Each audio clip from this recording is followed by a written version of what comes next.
Buenas tardes. Hoy voy a presentarles un tema fundamental en mecánica y dinámica. La naturaleza de los fluidos son propiedades y sustancias que pueden fluir y adaptarse a la forma del recipiente que los contiene, como el agua, el aire, aceite o incluso algunos gases industriales. Para entender cómo se comportan necesitamos estudiar varias propiedades clave. En este caso, la tarea de esta infografía es sobre la naturaleza de los fluidos y sus propiedades. Empezando por la presión, que es la fuerza que ejerce un fluido sobre una superficie por unidad de área, la cual es fundamental para entender cómo funcionan sistemas hidráulicos, neumáticos y fenómenos naturales como la presión atmosférica en líquidos y gases. La presión se transmite en todas las direcciones de manera uniforme según el principio de Pascal, el cual tenemos como fórmula P de presión igual a fuerza sobre el área.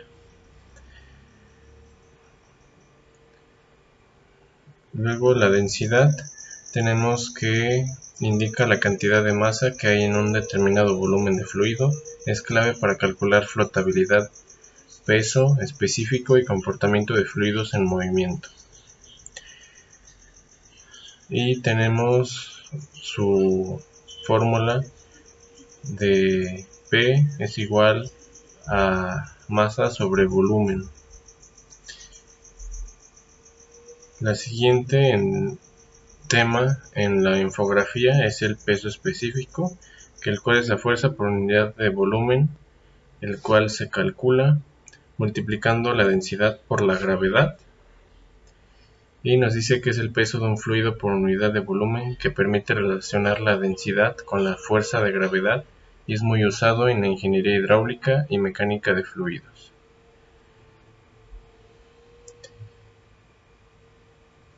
Por consecuente tema tenemos el peso, que es la fuerza de gravedad que actúa sobre un cuerpo o un volumen de fluido. Es la base para calcular fuerzas en sistemas hidráulicos y está directamente relacionado con la masa y la aceleración gravitatoria, el cual tiene como fórmula W, que es igual a m por g, que es la masa en la cantidad que contiene de materia en un objeto. Y luego el significado de masa, que mide la cantidad de materia que contiene un cuerpo o fluido y se mantiene constante independientemente de la gravedad. Es importante para relacionarla con el peso y la densidad, y su fórmula es m igual a w sobre g.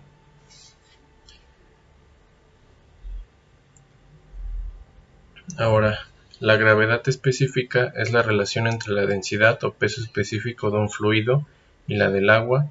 No tiene unidades y permite comparar la pesadez relativa de los fluidos.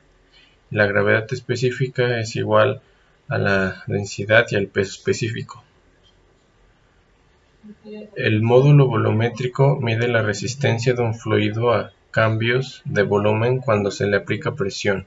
Es esencial en sistemas hidráulicos donde los líquidos se comprimen mínimamente.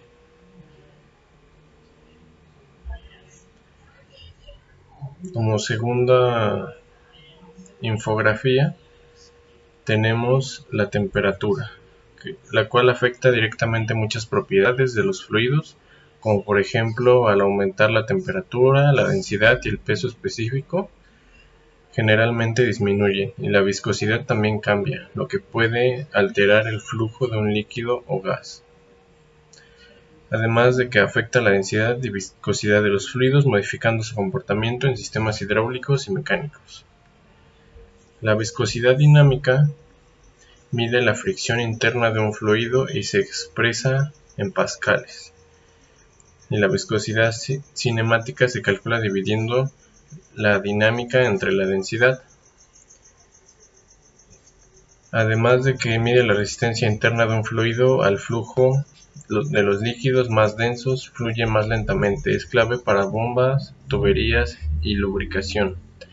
Y la viscosidad cinemática es la viscosidad dinámica dividida entre la densidad, que se describe cómo se mueve un fluido sin considerar su peso. La variación de la viscosidad con la temperatura. La viscosidad disminuye al aumentar la temperatura en líquidos y aumenta en gases, como tipos capilares, viscosímetros, rotaciones, tubo de caída de bola. Y la relación entre peso específico y densidad. El peso específico relaciona la densidad con la gravedad, el cual nos da la fórmula de peso específico igual a P por G, que permite pasar de masa a fuerza por unidad de volumen. Y luego pasamos a los fluidos newtonianos. Es aquel cuya viscosidad es constante e independiente de la velocidad de cizallamiento, lo que significa que su resistencia al flujo siempre es la misma si la temperatura y la presión se mantienen constantes. Y los fluidos no newtonianos es un líquido cuya viscosidad cambia al aplicar una fuerza o velocidad de cizallamiento, a diferencia de los fluidos newtonianos como el agua, que tiene una viscosidad constante. Su comportamiento puede ser desde volverse más espeso, como los dilatantes, como el almidón de maíz. Y sería todo de mi parte.